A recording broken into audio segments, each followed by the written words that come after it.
Hello అండి. హోలీ రోజున మా పాపకి ఇలా తను తయారు చేసుకుందనమాట. ఆర్ట్ అండ్ క్రాఫ్ట్ అంటారు కదా! అట్లా.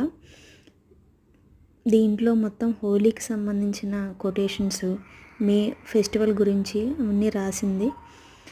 ఇక్కడైతే ఒక గేమ్ ఉంది. గేమ్ కోసం మనం ఒక నెంబర్ని చూస్ చేసుకోవాలి. మనం గర్ల్ అయితే గర్ల్, బాయ్ అయితే బాయ్ అలా. దాన్ని బట్టి మనకి ఇక్కడ ఇట్లా నెంబర్ సెలెక్ట్ చేసుకున్న దాన్ని బట్టి మనం ఏంటనేది వస్తుంది అనమాట. చాలా ఇంట్రెస్టింగ్గా ఉంది. ఎప్పుడో చిన్నప్పుడు ఆడుకున్న గేమ్ మళ్ళీ ఇలా ఆడినట్లు గుర్తొచ్చింది. చాలా బాగుంది. ఇక్కడ హోలీకి సంబంధించింది తనే సెర్చ్ చేసుకుని ఇలా రాసింది.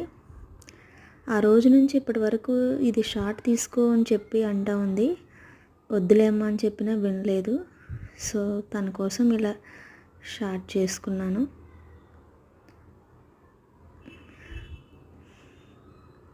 పిల్లలకి అదొక టైంపాస్, వాళ్ళలో ఉన్న స్కిల్స్ కూడా ఇంప్రూవ్ అవుతాయి. మనం ఇలా హాలిడేస్ అప్పుడు ఫ్రెండ్స్ వాళ్ళకి లేనప్పుడు ఎండలో ఆడకుండా ఉండాలంటే ఇలాంటి చిన్న చిన్నవి వాళ్ళకి ఇస్తూ ఉండాలి.